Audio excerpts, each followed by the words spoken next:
member for the House of Cambridgeshire talked about being part French, part Norwegian, part Irish.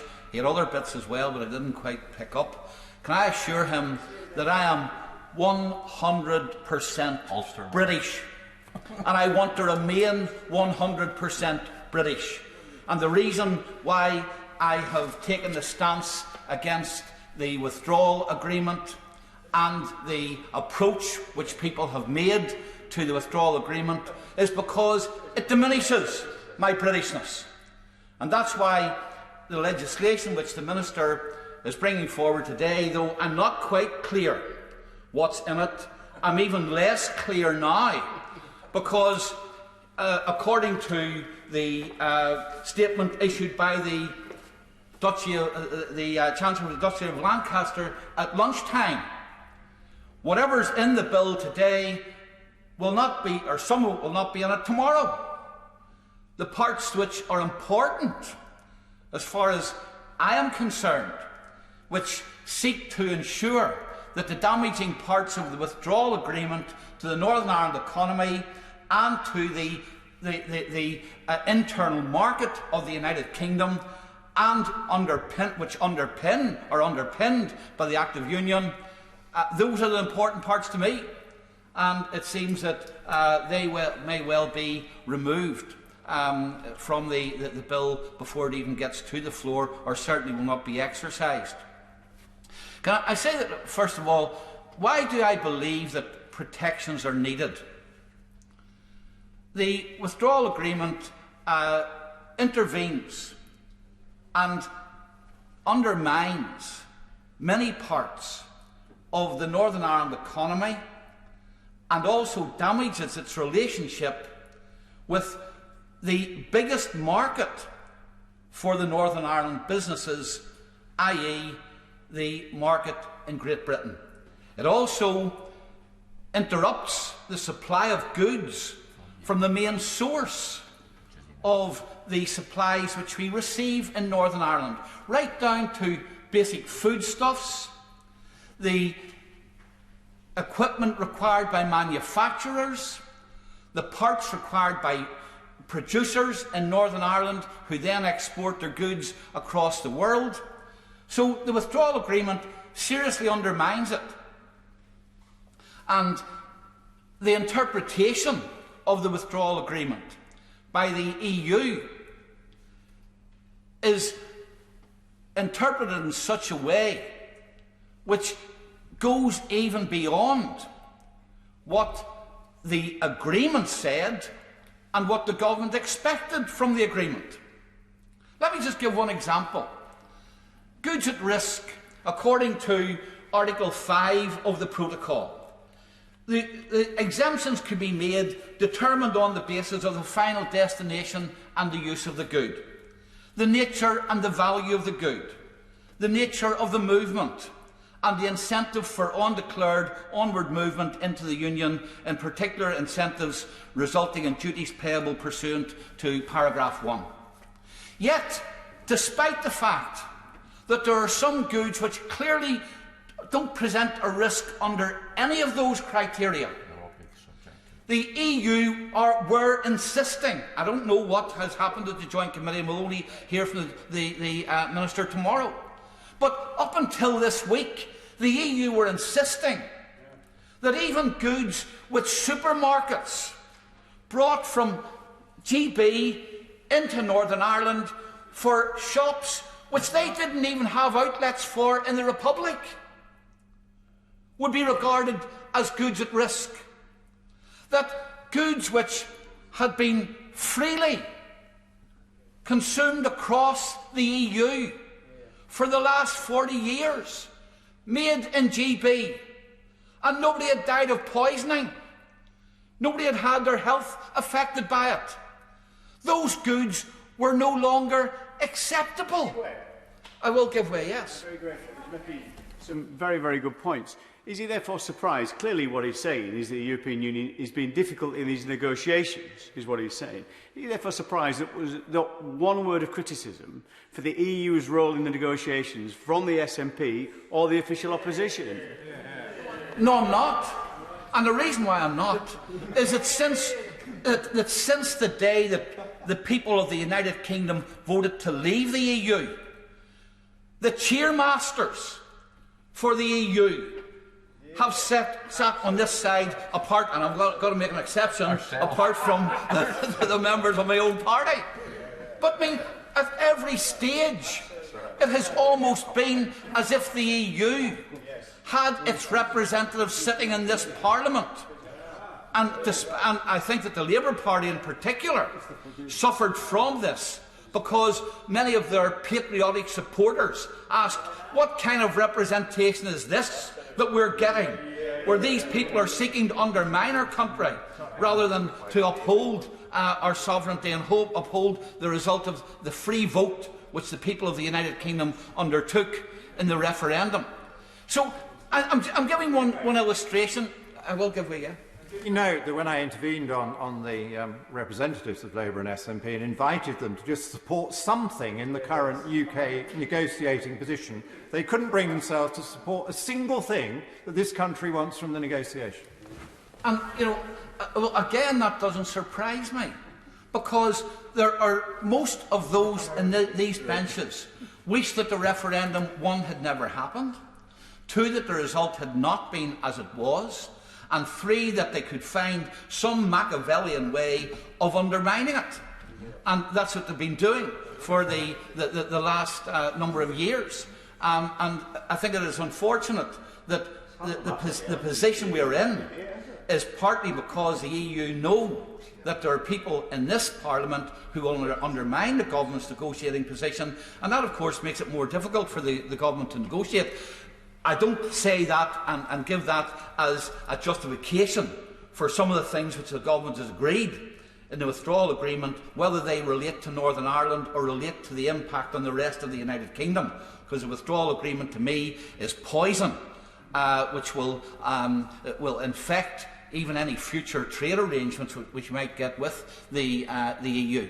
But, Madam Deputy Speaker, the point I'm making is this, that protections are needed because the EU have taken the Withdrawal Agreement, and even where it does give some latitude to allow the internal market of the United Kingdom not to be disrupted and the economy of Northern Ireland not to be undermined, they have refused to give that interpretation. In fact, they have gone exact opposite and looked for the most draconian interpretation of the agreement. And indeed, only last Friday, we had the EU insisting that anyone travelling from GB into Northern Ireland would have to have their personal baggage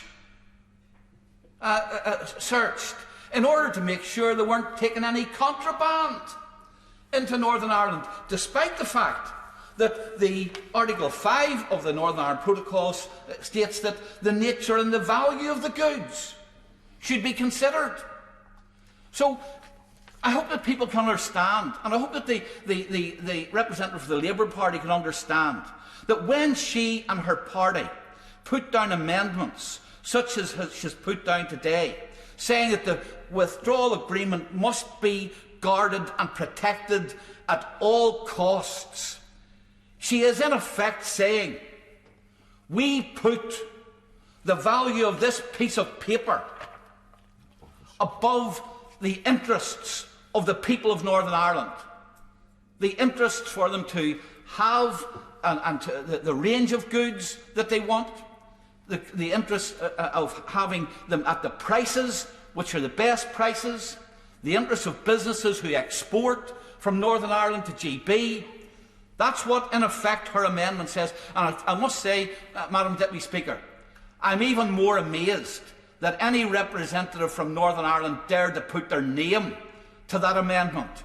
And I wonder what the consumers and the businesses in their constituencies think about somebody, again, who values the protection of the EU and the EU, an agreement that the EU has got with the UK above the interests of their constituents. I'll give way, yeah. Thank the right honourable friend for giving way. Does the right honourable friend accept that the Republic of Ireland's interests with regards to Northern Ireland are at many times predatory in terms of our businesses, that they wish to stifle the competition that exists on the island, and they wish to stifle the thrifty economy of Northern Ireland, and they've done so in many ways, and that this withdrawal agreement gives them further opportunity to do that.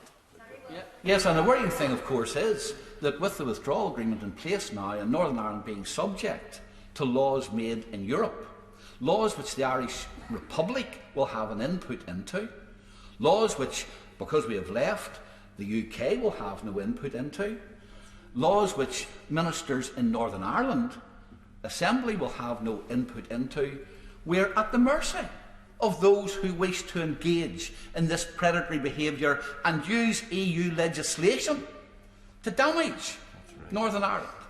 And so that's why the protections are needed. And the protections I would have liked to have seen in this bill, and unfortunately protections that it appears the government are now prepared to withdraw before they've even brought the bill forward, are along the lines of where the EU are insisting that goods which come into Northern Ireland, which have tariffs, which would, if they were going into the EU, have tariffs imposed on them, and that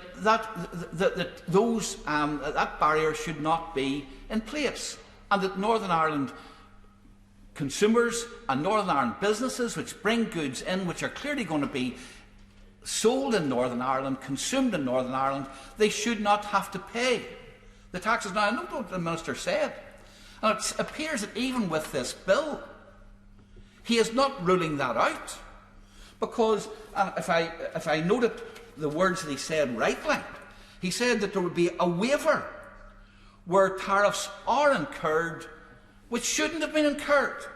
He's almost admitting that even with this bill that he's bringing, yes, there will be provision in the bill to repay those, but producers in Northern Ireland are going to find themselves in a situation where they have to pay EU tariffs and then prove that the goods which they had paid the tariffs on did not go into the EU, and then get the money back. Now, that presents a number of problems. First of all, there's the fact that the trade itself is not free. Secondly, the business which has to pay the tax has got a cash flow issue. And thirdly, it then has the additional administrative costs of proving that the goods which they paid the tax on, or some of the goods which they paid the tax on, actually didn't go out of Northern Ireland. Now, if there's anything which is going to put a chill on trade between GB and Northern Ireland, it's that. And I'm concerned, and maybe the Minister, when he's summing up, will be able to give me some comfort in this. I'm concerned that the bill, even the bill which is going to carry some protections, still does not give that absolute protection to businesses in Northern Ireland because of the terms of the protocol. I could go on with many other examples of where the EU has got this draconian interpretation of the bill. Somebody bringing their pets from GB to Northern Ireland, going on their holidays.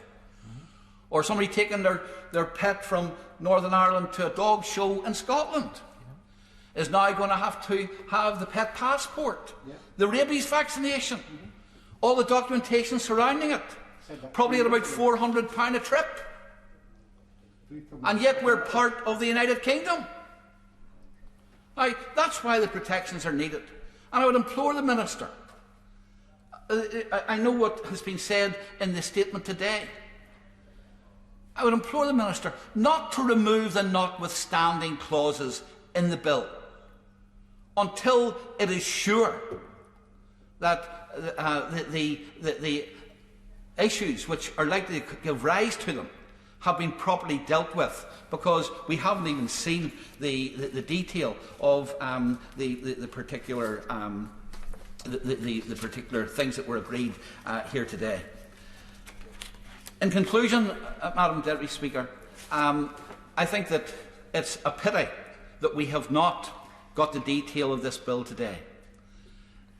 It's a pity that we have not got the assurances, and I know what the Minister said about the VAT regime, that Northern Ireland businesses will remain under the UK VAT regime. That is true. But what he failed to say was that as a result of this bill, they will not also remain under the EU VAT regime. Article 8 of the Withdrawal Agreement, the Northern Ireland Protocol, makes it quite clear that we will. And that has all kinds of implications. We have to have two different VAT systems. We have to have different means of VAT recording. Will we be subject to the EU conditions when it comes to VAT exemptions or the various tiers of VAT rates? Will the EU exemptions for small businesses apply to Northern Ireland, 85,000 or what it is, ever it is, euros? So it's small businesses will find themselves caught in a net that they wouldn't have found themselves caught in had we been part of truly under the UK VAT system. Now, it's not enough to say we'll remain under the UK VAT system. The important thing is, will we be exempt from Article 8 of the Protocol as a result of the measures in this bill? Those are the kind of issues I think that people in Northern Ireland are looking for. Traders in Northern Ireland, people who sell used cars, will now be subject to EU rules as far as it used to be that they would only have paid the VAT rate on the marginal VAT rate on the profit made on the car. Now the VAT rate will apply to the whole price of the car, putting up the price of cars, second-hand cars, to people in Northern Ireland above what they would pay if they lived in the rest of the United Kingdom. And maybe the Minister, in his summing up, can let us know whether or not the Government is addressing any of these issues, because those are the issues which concern my constituents. Those are the issues which stem from this protocol, and that's why this protocol is poisonous to the internal market of the United Kingdom.